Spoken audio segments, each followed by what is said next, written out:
హృదయపూర్వక నమస్కారాలు. First time చాలా కాలం తర్వాత ఫుల్ ఎలక్షన్ కమిషన్ రావటం, దాని తాలూకు సీరియస్నెస్ తెలియజేస్తుంది.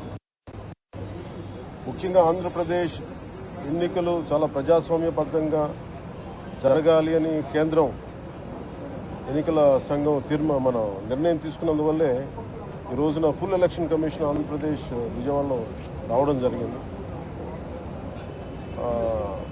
చంద్రబాబు గారు 3 సార్లు ముఖ్యమంత్రిగా పనిచేశారు, ప్రతిపక్ష నాయకులుగా ఉన్నారు. ఆయన సుదీర్ఘమైన అనుభవంలో కూడా నేను ఎన్నిసార్లు ముఖ్యమంత్రిగా ఉన్నప్పుడు కూడా ఎలా జరిగినాయని చాలా బాగా వివరించారు. ఎంత ఫెయిర్ ఎలక్షన్ జరగడానికి ఆయన సాయశక్తులు ఎలా కృషి చేశారో చెప్పారు. జనసేన తరపు అలాగే వైసీపీ ఏమేం చేసింది ఇప్పుడు దాకా, దొంగ ఓట్లు ఎలా రిజిస్టర్ చేశారు, చంద్రగిరి ఇందాక మీరు చెప్పినట్టు చంద్రగిరిలో దాదాపు 1,00,000 పైచిలకు ఓట్లు దొంగ ఓట్లు నమోదు చేస్తే దాదాపు దాంట్లో 1/4 ఆల్మోస్ట్ దాన్ని యాక్సెప్ట్ చేశారు. ఇలా ప్రతి చోట ప్రతి నియోజకవర్గంలో ప్రతి బూత్లో ఏ స్థాయిలో దొంగ ఓట్లు నమోదవుతున్నాయి, ఎలా తీసేయాలి, వీటి మీద చాలా స్పష్టంగా వివరించారు. జనసేన తరఫు నుంచి నేను ప్రత్యేకంగా వివరించింది ఎలక్షన్ కమిషన్కి, మా వైసీపీ ప్రభుత్వం వచ్చినప్పటి నుంచి లా అండ్ ఆర్డర్ కంప్లీట్గా దిగజారిపోయింది. ఎవరన్నా ప్రజాస్వామ్య హాని జరుగుతుంటే గొంతెత్తితే పొలిటికల్ పార్టీస్ కానీ వ్యక్తులు కానీ ప్రైవేట్ వ్యక్తులు కానీ వాళ్ళందరి మీద కేసులు ఎలా పడుతున్నాయి, కేసులు ఎలా చేస్తున్నాయి, ముఖ్యంగా బైండ్ ఓవర్ కేసులు ప్రత్యేకించి పొలిటికల్ పార్టీ టీడీపీ వారి మీద కానీ జనసేన కార్యకర్తల మీద కానీ ఇవన్నీ చాలా క్లియర్గా తెలియజెప్పడం జరిగింది వారికి. అలాగే పోలీసు అధికారులని ఇప్పుడు సడన్గా మారుస్తూ ఉన్నారు. లాస్ట్ 2 నెలలుగా మార్చేస్తూ ఉన్నారు. మళ్ళీ ఎన్నికలు సంఘం వచ్చేటప్పటికి మళ్ళీ వాళ్ళకి కావాల్సిన అధికారులను తిరిగి అక్కడ వేయించుకునేలాగా తీసుకొచ్చిన ప్రణాళికలు చేస్తాం, అది కూడా బలంగా తెలియజేశాం.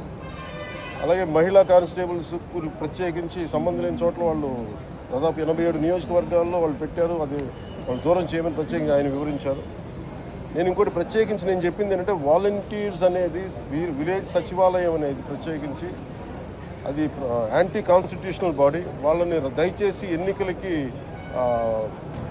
ఎన్నికల సమయంలో వాళ్ళని ఉపయోగించొద్దని చెప్పి ప్రత్యేకించి విన్నవించాం.